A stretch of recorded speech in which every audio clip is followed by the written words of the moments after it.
स्त्री को कभी नहीं करना चाहिए। क्यों बोले? स्त्री गायत्री मंत्र का जप करे तो उसको विपरीत फल मिलेगा। कारण कि स्त्री का यज्ञोपवीत संस्कार नहीं होता, इसलिए स्त्री को गायत्री मंत्र जपने के लिए विधान नहीं। क्योंकि गायत्री मंत्र वही जप सकता है जिसका यज्ञोपवीत संस्कार है, और यज्ञोपवीत केवल पुरुषों का होता है।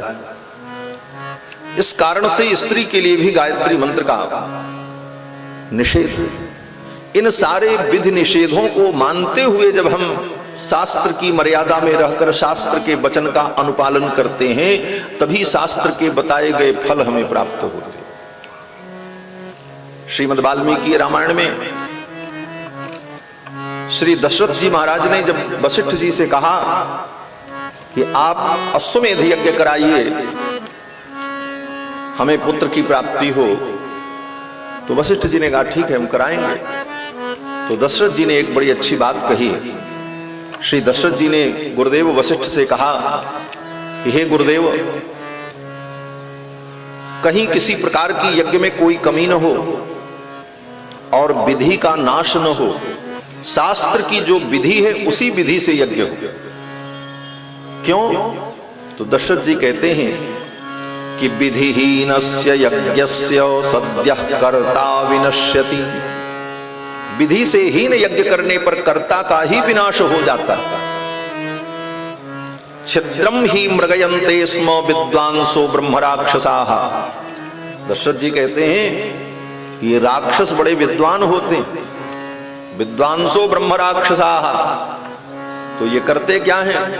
बोले आप यज्ञ करने चलो, अनुष्ठान करने चलो, कोई जप करने चलो, तो आपके किसी भी धार्मिक अनुष्ठान शुरू होने के पहले देवता तो बाद में आएंगे, पहले कौन आता है? बोले राक्षस आ जाते हैं, बिना बुलाए आ जाते महाराज। जैसे आपके यहां भंडारा हो तो जिसको आपने निमंत्रण दिया है वो तो बाद में आएंगे, लेकिन भगोना कड़ाहा चूल्हे पे चढ़ जाए और छनने लग जाए, महक लग जाए, तो जितने कुत्ते हैं गांव के सब पहले ही आ जाते हैं, पूछ हिलाते कि कुछ मिलेगा।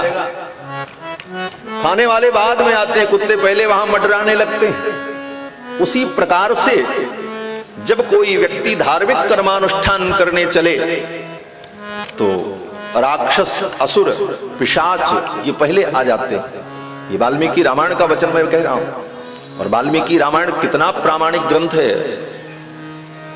वेदावतार है। वेद वेद्ये परे पुंस जाते दशरथात्मजे, वेद प्राचेद सादासीत साक्षात रामायणात्मना। वेद वेद्य परमात्मा जब 4 रूपों में प्रकट हुए, राम लक्ष्मण भरत शत्रुघ्न के रूप में, तो चारों वेदों ने ही परमात्मा के गुण का गान करने के लिए रामायण के रूप में अवतार लिया। वेद प्राचेद सादासीत साक्षात रामायणात्मना, वो रामायण वाल्मीकि रामायण जो कि 18 पुराण और महाभारत से भी ज्यादा प्रामाणिक ग्रंथ है वाल्मीकि रामायण। और वहां रामायण में कहते हैं कि महाराज यज्ञ यागादि कर्म करने चलो तो राक्षस पहले आते हैं, असुर पहले आ जाते हैं। और आकर के करते क्या है? बोले ये तुम्हारी कमी ढूंढते हैं। छिद्रम ही मृगयन्ते स्म, तुम्हारे कर्म के छिद्र को ढूंढते हैं, कहां कमी। ये छिद्र ढूंढना भी सबके बस की बात नहीं। लोग कहते हैं बड़े छिद्रान्वेषी हैं। बोले छिद्रान्वेषण करना किसी की कमी कौन बता सकता है? वही बता सकता है जो उस विषय का मर्मज्ञ होगा। इसीलिए विद्वान का एक नाम है दोषज्ञ। विद्वान विपश्चित दोषज्ञ, ये विद्वान शब्द के पर्यायवाची शब्द हैं। तो विद्वान को दोषज्ञ भी कहा जाता है, क्योंकि वो दोष जान लेता है, वो पकड़ लेता है गलती कहां हो रही, इसलिए विद्वान को दोषज्ञ कहा जाता है। तो ये राक्षस भी बड़े विद्वान होते हैं महाराज। विद्वांसो ब्रह्म राक्षसाः, दशरथ जी कह रहे हैं। और वो करते क्या हैं? बोले वो तुम्हारे कर्म को सावधानी से देखते हैं, कहां इससे गलती हो रही, कहां इसने शास्त्र की विधि का उल्लंघन किया, और क्योंकि शास्त्र की विधि का उल्लंघन नहीं दिखाई पड़ा, इस कर्म के फल का वो नाश कर देते हैं, छिद्रम ही मृगयन्ते स्म विद्वांसो ब्रह्म राक्षसाः विधिहीनस्य यज्ञस्य सद्यः कर्ता विनश्यति। और फिर विधि से हीन कर्म होने पर उस कर्म के करने वाले कर्ता के द्वारा मनोवांछित जो फल है उस फल का विनाश हो। कितनी गंभीर बात है। इन बातों पर हम ध्यान नहीं दे पाते। कितने प्रमाण हैं कि थोड़ी सी विधि बिगड़ जाए तो उल्टा ही फल होता है।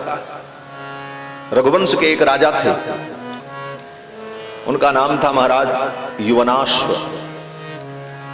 पुत्र की प्राप्ति के लिए यज्ञ कर रहे थे और यज्ञ मंडप में रात्रि में शयन करना था, विधि थी। रात्रि में यजमान को प्यास लगे तो कौन सा पानी पीना है यह भी निर्धारित था कि अमुख कलश के जल को ही पीना है। और रात्रि में यज्ञ मंडप में अनेक कलश रखे हुए थे। वस्ती बरी नाम का एक कलश था, वो देवताओं के लिए रखा था और धोखे से उस वस्ती बरी कलश के जल को उठा करके महाराज युवनाश्व ने पी लिया रात्रि। परिणाम क्या हुआ? बोले पुत्र की प्राप्ति के लिए यज्ञ कर रहे थे। पुत्र तो आया, लेकिन कहां आया? पत्नी के गर्भ में नहीं, महाराज योनाश्व के पेट में गर्भ हो गया। बस्ती वरी के कलश के जल को पीने का परिणाम कि महाराज योनाश्व के पेट में गर्भ हो गया। प्रातः काल ऋतुजों ने, ब्राह्मणों ने कहा महाराज कहीं विधि का लोप हुआ। निरीक्षण परीक्षण करने के बाद इस निष्कर्ष पर पहुंचे कि वस्ती बरी कलश के जल को इन्होंने धोखे से पी लिया, तो गर्भ तो अब इनके पेट में आ गया। ऋषियों ने कहा बड़ी समस्या, अब इस बालक को पैदा कैसे किया जाए? तो ऋषियों ने महाराज योनाश्व के पेट को चीरकर उस बच्चे को बाहर निकाला। बच्चा तो सुरक्षित पैदा हो गया। युवनाश्व महाराज भी बच गए, लेकिन उस बच्चे को दूध कौन पिलावे? मां जन्म देती तो मां के पयोधर में दुग्ध होते। उसका पालन कौन करे? तो देवराज इंद्र आए और देवराज इंद्र ने कहा कि मेरी तर्जनी उंगली में अमृत है, मेरी उंगली को ये चाट करके स्वस्थ हो जाएगा, जवान हो जाएगा। और महाराज देवराज इंद्र ने अपनी उंगली उस बालक को चटाई और कहा कि माम धास्यति, माम माने मुझको, धास्यति माने मेरी उंगली को ये पिएगा। धाय माने जो दूध पिलाती है उस मां को धाय कहते हैं। भेंट पाने धातु है व्याकरण में, पीने के अर्थ में। तो शब्द की निष्पत्ति होती है कि मानधाता के युवनाश्व के पुत्र को इंद्र ने अपनी उंगली पिलाई और कहा माम धास्यति, ये मेरी उंगली को पिएगा, इसलिए इसका नाम मानधाता होगा। रघुवंश के राजा महाराज मानधाता जो हुए वो अपने बाप के पेट से पैदा हुए, केवल यज्ञ की एक विधि में कमी हो जाने के कारण। श्रीमद् भागवत महापुराण में भी कथा है कि विधि का लोप होने का परिणाम क्या हुआ। बोले त्वष्ट्रा महर्षि ने यज्ञ किया कि ऐसा पुत्र उत्पन्न हो जो इंद्र को मार दे, इंद्र को जीत ले, ऐसा पुत्र पैदा हो। और संकल्प किया और संकल्प करके आहुति दी।